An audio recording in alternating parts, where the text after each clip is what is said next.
அண்ணா சமுதாய வானொலி நேயர்களுக்கு வணக்கங்கள்.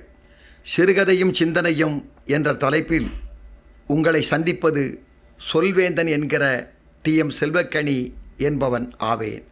அன்பு நேயர்களே, சிறுகதைகள் மனிதனை பக்குவப்படுத்தக்கூடிய நல்ல கருத்துக்களை கொண்டவைகளாக இருக்கின்றன.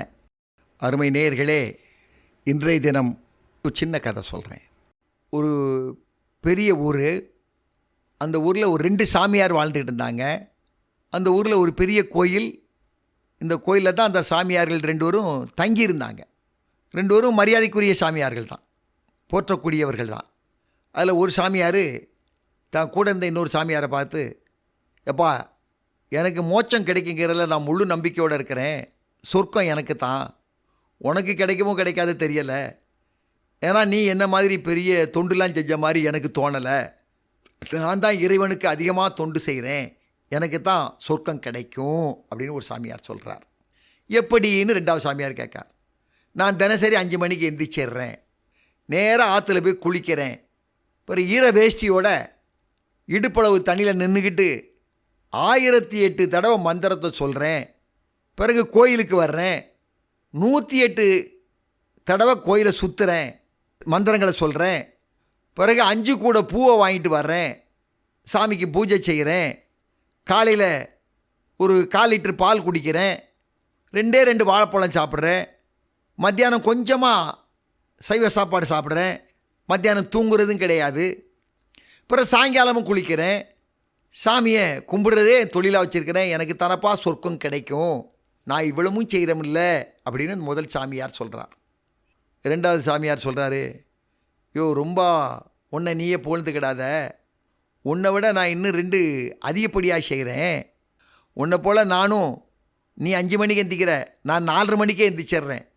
நானும் ஆற்றுல குளிக்கிறேன், நானும் 1008 தடவை மந்திரம் சொல்கிறேன், நானும் 108 தடவை கோயிலை சுற்றுறேன். ஆனால் எக்ஸ்ட்ரா என்ன செய்கிறோம்னா, இந்த கோயிலை பூரா நான் தான் பெருக்கிறேன், இங்கே இருக்கக்கூடிய புல் பூண்டு எல்லாத்தையும் நான் தான் அப்புறப்படுத்துகிறேன். கோயிலுக்கு வர்ற பக்தர்களுக்கெல்லாம் சில வசதிகளை செய்து கொடுக்குறேன், சில உணவுகளை பரிமாறுறேன். சில கோயிலுக்கு வர்ற மக்கள் அழுக்கடைஞ்ச ஆடை அணிந்திருந்தா அந்த ஆடைகள்லாம் எடுத்து அழுக்கு போக துவைச்சி வேற கொடுக்குறேன். அப்போது பக்தர்களுக்கு இவ்வளோ கடமைகளை செய்யக்கூடிய நான் தான் மோட்சத்துக்கு போவேன், எனக்கு தான் சொர்க்கம் உறுதி, உனக்கு உறுதின்னு சொல்ல முடியாது 2வது சாமியார் சொல்கிறார். நான் தான் போவேன்னு முதல் ஆள் சொல்கிறாரு. 2வது ஆள் சொல்கிறார், இல்லை இல்லை நான் தான் சொர்க்கத்துக்கு போவேன், உனக்கு கிடைக்காது சொல்கிறார். 2 பேருக்கு சண்டை, வாய் தராரு, முத்தி பெருசாகுது, சில மக்கள் கூட ஆரம்பிச்சிட்டாங்க. அப்போ இந்த கூட்டத்தில் இருந்த ஒரு வயதான ஒரு பாட்டி அம்மா சொல்கிறாங்க, நான் போகணும் அப்படிங்குது.